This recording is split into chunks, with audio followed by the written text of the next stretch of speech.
अर्चना की बैठक में आप सबका स्वागत है। आज सुनिए भूतपूर्व IAS अधिकारी डॉक्टर अमिता प्रसाद की लघु कथा बदलाव। आज ट्रक से सामान उतर रहा था।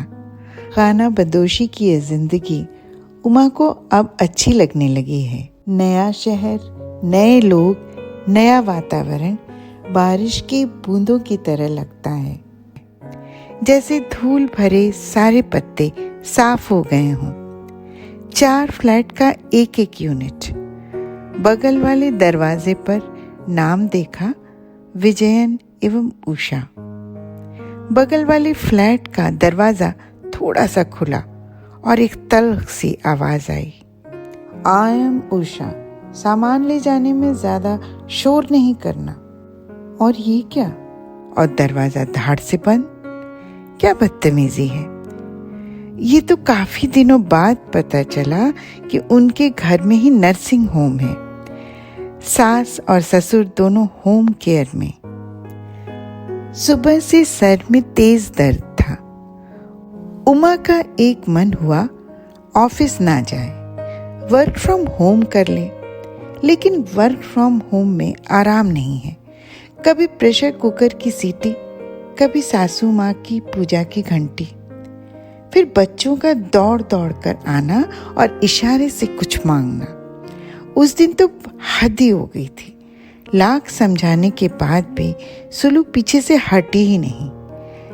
ऐसे कोविड में लोगों के घर अब बेगाने नहीं रहे। सबके ड्राइंग रूम में झांक लिया हमने। बेतरतीब से रहने वाले, किताबों की दुनिया से बहुत दूर रहने वाले भी ई-मीटिंग में पीछे से किताबों की अलमारियां सजा लेते हैं। इम्प्रेशन अच्छा पड़ता है। और यहाँ किसी तरह फूल वाले पर्दे के आगे बैठना पड़ता है, बच्चों से छिपकर। ऐसे बच्चों को घर में देखकर दया आती है। न खेल, न पार्क, न कोई मेल मिलाप। बचपन जैसे खो गया है कहीं। आइसोलेशन का आज 5वां दिन है। दुबई से अरूप आ ही नहीं पाए।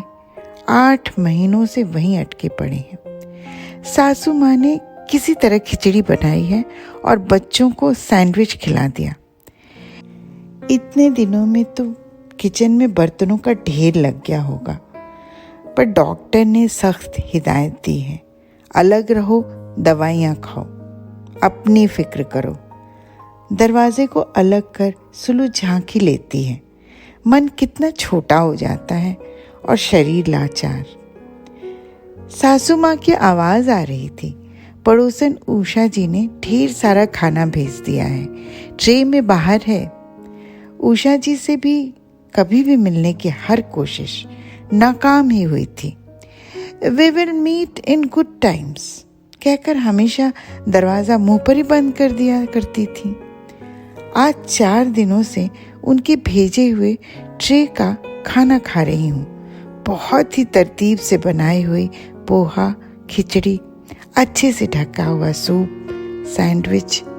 उषा जी ने इन 4 दिनों में मुझे अपना सगा बना लिया था।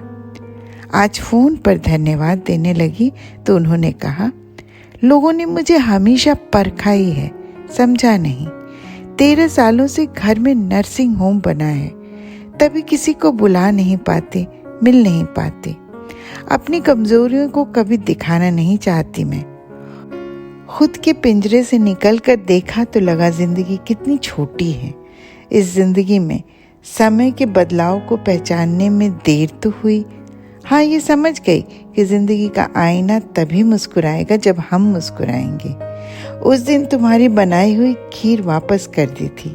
तुम्हें बुरा लगा होगा। उसी गलती को ठीक कर रही थी मैं। उषा जी थोड़ा सा हंसी। उमा का मन हल्का हो गया था। कोविड ही सही, बदलाव तो लाया हमारी जिंदगी में। उमा धीरे से मुस्कुराई और बुदबुदाई।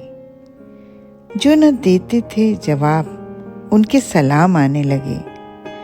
वक्त बदला तो मेरी नींद पर आम आने लगे। कोई पूरी तरह गलत या सही नहीं होता।